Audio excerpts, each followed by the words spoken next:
Hoy voy a responder a la pregunta que más me estáis haciendo últimamente y es si es buen momento para invertir en inmuebles, si yo voy a invertir y cómo lo voy a hacer. Así que quédate en este vídeo porque quiero compartir contigo mis reflexiones de cómo voy a enfocar yo 2025 en mis inversiones en viviendas. 3, 2, 1.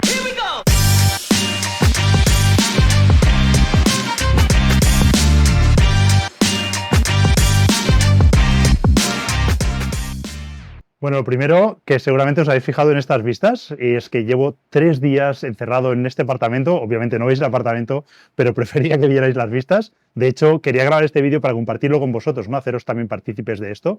En estos 3 días es algo que vengo haciendo ya de hace un par de años. Es lo que yo he llamado mi Think Week, que es inspiración de algo que ya hace Bill Gates, que él hace, pues se encierra durante una semana cada año con un montón de libros para intentar predecir qué va a hacer el mundo a lo largo del año siguiente o hacia dónde va el mundo. Yo, pues como os podéis imaginar, no soy tan pretencioso, lo hago desde la humildad y no intento ver hacia dónde va el mundo, sino que lo intento ver es hacia dónde va a ir mi mundo y con eso ya me basta. Y de hecho está ocurriendo mucho, ha sido muy intenso estos días, pero también he tenido momentos más de relax en los que pues poderme inspirar un poco, ¿no? Son días en los que hago un repaso a lo que he hecho durante el año anterior. Lo voy a compartir con vosotros en otro vídeo, un poco las reflexiones de cómo ha ido este año y cómo veo el próximo año, pero hoy quería hablar específicamente de uno de los puntos que he analizado para mí y es cómo voy a invertir yo, qué objetivos me he marcado de inversión para el próximo año y por qué lo voy a hacer así. Y era algo que quería compartir con vosotros porque hay algunos puntos que para mí son cada vez más importantes. La primera pregunta es si voy a invertir. Es que sí, lógicamente voy a seguir invirtiendo. Para mí la inversión inmobiliaria es la mejor opción que tengo encima de la mesa. Es algo que he compartido abiertamente muchas veces, ¿no? Yo soy inversor en el sentido más amplio de la palabra, pero es verdad que cuando analizo todas las opciones no veo ninguna como la inversión inmobiliaria y ahora voy a ir matizando un poco esto porque cada vez los matices tienen más importancia.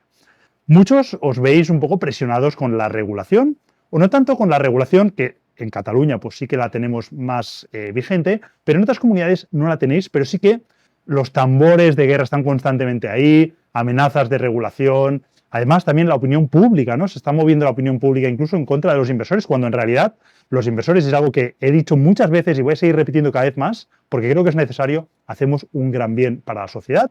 De hecho, aportamos mucha más oferta a la sociedad, incluso viendo por discursos de algunos sindicalistas o algunos partidos diciendo que hacen falta menos rentistas, justamente eso agravaría muchísimo más el problema. De hecho, lo que deberían de hacer, algo que se ha hecho siempre, y que de hecho, aunque digan lo contrario, se está haciendo, es incentivar que haya más viviendas en alquiler para residencia habitual, ¿no? Es algo que sabéis que fiscalmente está bonificado. Es verdad que la bonificación ha ido disminuyendo, pero es de las pocas bonificaciones fiscales que existen y no es en vano, es porque quieren incentivar pues, que esos inmuebles vayan hacia ahí. Yo, ya sabéis, y no va de eso ese vídeo, pero creo que deberían potenciar todavía más ese tipo de medidas para incrementar esa oferta. Pero bueno, en cualquier caso, yo voy a seguir invirtiendo a pesar de los pesares y como os decía, muchos de vosotros me decís que estáis valorando qué hacer, ¿no? Porque estáis viendo pues que el entorno presiona y demás. Yo creo que es bueno repetir que estamos haciendo algo bueno para la sociedad, tanto si compramos viviendas, las reformamos y las volvemos a introducir en el mercado dándoles una segunda vida. Ahí claramente la mayoría cogemos viviendas que estaban fuera del mercado, vandalizadas o en un estado bastante deteriorado y les damos pues muchos más años de vida. O si compramos inmuebles y los destinamos al mercado del alquiler, que leía hace un ratito una noticia, ¿no? Que en Cataluña o en Barcelona en concreto había 400 interesados por cada inmueble que salía al alquiler. Básicamente no hay inmuebles en alquiler, se han cargado el mercado, hay cero, hay zonas, hay barrios en Barcelona que hay cero inmuebles anunciados. Lógicamente esos inmuebles siguen existiendo, o bien están cerrados, o bien se han pasado a otros mercados, o vete a saber qué. En cualquier caso, si ahora algún iluminado después de escuchar esto piensa vale, pues vamos a perseguir esos inmuebles que están ahí y no se destinan al alquiler, lo único que van a conseguir va a ser seguir presionando más todavía la oferta y van a empeorar mucho más la situación, algo que ya me cuesta de imaginar porque estamos en una situación bastante delicada. En cualquier caso, espero que pronto alguien cobre sentido más sensato, ¿no? Y se pongan un poco de medidas con más sentido común y no solo buscando votos, sino buscando más solucionar el problema, que realmente hay un problema de vivienda, no hay que negarlo, y que yo como miembro de la sociedad me encantaría que solucione. Pero bueno, como decía, no va de esto el vídeo, yo sí que quiero invertir y lo voy a hacer en viviendas en alquiler de manera acelerada. Como sabéis, llevo unos cuantos años invirtiendo más en Flipping House. En los años 2016, 17, 18, incluso alguno en 2019, estuve invirtiendo bastante fuerte en alquiler hasta que generé una cartera en inmuebles que para mí ya me generaba unos ingresos pasivos que podían cubrir mi nivel de vida. En ese momento yo ya me sentí libre financieramente y decidí en ese momento, paré un momento reflexivo como estos días que he estado aquí y pensé qué quería hacer, ¿no? ¿Qué quería seguir haciendo? Seguir comprando a lo loco inmuebles, eso tenía sentido para mí, ¿cuál era el objetivo? Entonces, después de ese proceso reflexivo y también analizando mi situación, me di cuenta que tenía tiempo, tenía conocimientos, muchos más de cuando había empezado, tenía contactos en reformistas, notarios, abogados, tenía muchos más capacidades de hacer cosas de cuando empecé unos años antes, ¿no? Y todo eso me hizo ver que además no tenía dinero suficiente para seguir creciendo de manera exagerada, ¿no? Entonces, o de manera sustancial, ¿no? Por decirlo de algún modo. Quizá podría haber comprado algún inmueble más, pero ahí se acababa mi carrera. Pero me di cuenta que había una opción y era comprar inmuebles, reformarlos y venderlos. Algo que os acabo de decir hace un momento, ¿no? En el que cogemos inmuebles fuera de mercado y los volvemos al mercado. Es una actividad mucho más exigente, necesitamos estar de manera mucho más activa encima del mercado, pero también es verdad que nos permite generar ingresos de manera acelerada, ingresos masivos. Y eso es lo que estaba haciendo, generar ingresos de manera exponencial para luego coger esos ingresos y destinarlos a otras inversiones, en su mayoría en inmuebles para alquilar. Porque sí, llegado ese momento, cuando ya tienes esos ingresos de manera más exponencial, puedes incluso diversificar en otras modalidades de inversión. Pero para mí, la inversión inmobiliaria sigue siendo mi preferida y no tengo el dato exacto, pero a lo mejor el 80% de mi patrimonio está en inmuebles de un modo u otro.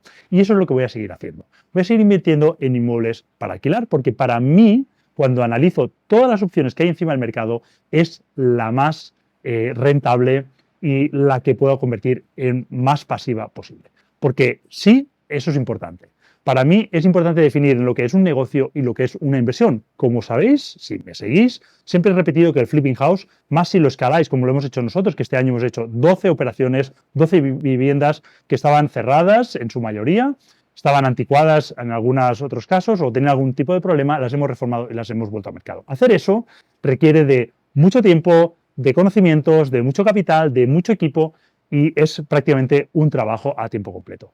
Pero si analizamos los inmuebles en alquiler, ahí nos damos cuenta que eso es mucho más una inversión, incluso si lo escalas a unos niveles razonables como los que os he dicho yo, en los que yo creé una cartera de 10 inmuebles en el año 2019, creo que fue cuando ya cumplí con ese objetivo, y esos inmuebles se gestionan prácticamente de manera pasiva. Es verdad que de vez en cuando algún inquilino me escribe, se le ha roto la caldera, hay algún incidente, o algún inquilino que se va, que además, creedme, hace años que no se me va un inquilino, porque ahora mismo, como está el mercado, no hay rotación, los inquilinos no tienen dónde irse, con lo cual, y además, los inmuebles están alquilados a alquileres de hace años, a pesar de que le haya aplicado la revalorización, con lo cual, si se van a tener que encontrar inmuebles más caros, y además se van a tener que pelear con mucha gente, con lo cual va a ser difícil que encuentren. Así que no hay rotación ahí, con lo cual es mucho más pasivo todavía hoy en día. Dicho esto, me he marcado como objetivo hacer crecer esa cartera de manera bastante acelerada los próximos 3 años. Os iré dando datos, si no lo estáis, suscribiros a mi newsletter, que os dejaré el enlace por aquí abajo, y ahí os voy a ir compartiendo de manera más detallada mis estrategias de inversión, cómo voy invirtiendo y todo eso. Pero en cualquier caso, voy a invertir de manera bastante más acelerada en los próximos 3 años. Ya me he marcado un objetivo muy ambicioso, voy a más que doblar esa cartera de inmuebles que tengo ahora mismo. Pero además, aquí entra el primer factor importante para mí y es la gestión pasiva. Para mí es muy importante que eso sean inversiones y que se gestionen de manera pasiva. Ahora sí, no quiero yo encargarme ni siquiera de cambiar esa caldera y prefiero pagar, aunque sea ese 5, 7, 8, 10, 12%, me da igual, de manera que esos ingresos se conviertan en 100% pasivos para mí. No quiero enterarme de nada, sencillamente para mí es un activo financiero en el que creo mucho porque hay ese potencial de revalorización si además he invertido bien, y luego hay el segundo factor clave que luego profundizaré más, que es el factor apalancamiento. En cuanto a la gestión pasiva, hay un hecho que es importante que pongo encima de la mesa y es que, como sabéis, este año he creado la empresa Nexia Prop, que nos encargamos a buscar inmuebles para otros inversores en cualquier punto o muchos puntos de España, aquellos que hemos determinado que son más rentables y tienen mayor proyección a futuro. Y además gestionamos esos inmuebles de manera pasiva para nuestros clientes.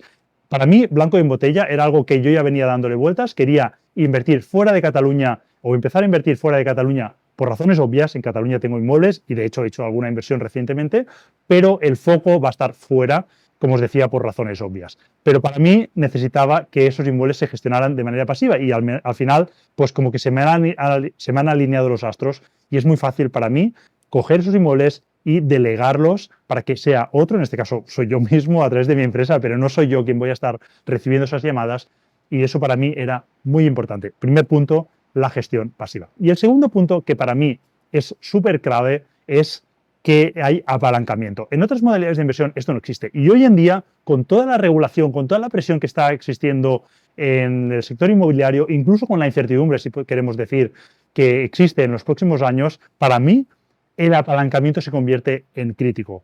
No hace tanto debatía con amigos incluso de invertir en inmuebles sin apalancamiento y yo pues era partidario de invertir en algunos pisos sin usar el apalancamiento. De hecho es algo que sigo haciendo, pero hoy no me plantearía invertir en mi global de cartera porque ahora ya no lo analizo inmueble por inmueble, sino que he cogido todos mis inmuebles, lo he convertido en una cifra de valor, lo he convertido también en una cifra de deuda total y eso lo he analizado en su conjunto como una cartera de inmuebles, como un portafolio.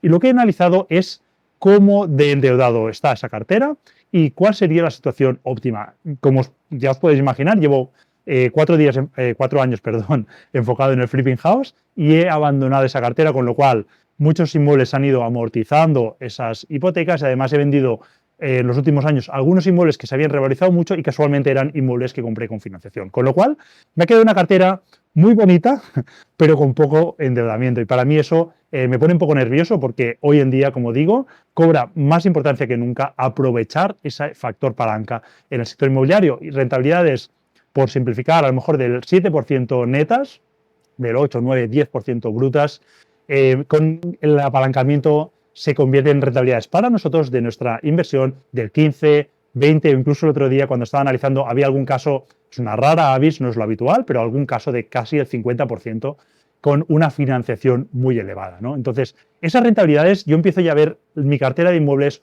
como un activo financiero en el que yo pongo un dinero, me dejan gran parte del dinero restante y invierto toda esa bola de dinero en un activo real que además se va a revalorizar con el tiempo y además me genera un flujo de caja constante y predecible y además que puedo asegurar con seguros de impago. Para mí, cuando junto todas estas palancas que os estoy diciendo, tiene mucho más sentido lo que voy a hacer en los próximos 3 años, que es hacer que esa bola de nieve que generé hace ya años la haga crecer mucho más y la deje ahí envejecer durante bastantes años, porque otra de las gracias de los inmuebles es que envejecen muy bien. Cuando compramos un inmueble y lo compramos con deuda, hay una situación de partida, pero a medida que van pasando los años, es verdad que puede haber años en los que los inmuebles pierdan valor, pero a largo plazo, si vemos los últimos años claramente a esa revalorización, podríamos esperar, y en especial si compramos por debajo del precio de mercado, que es algo que os recomiendo sí o sí hacer siempre